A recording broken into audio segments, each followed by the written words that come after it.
Un, protams, atkal man ir automobilists sapnis – dīzelis, automāts. Un kāds ir mans personīgs izjūtas braucot ar šo automobili, tāda sajūta, ka mīksti, bet ļoti noteikti.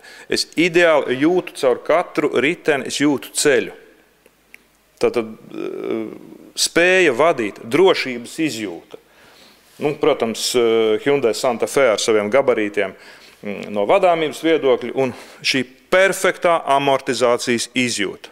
2,2 litri dīzelis, automātiskā ātrumkārba, 139 000 noskrējiens.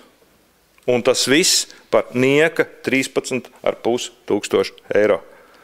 Mani 1,90 m jūtās vienkārši lieliski šajā automobīlī. Pērkot šo modeli, vienmēr ir jāpievērš uzmanība automobiļa ritošās daļas tehniskajam stāvoklim.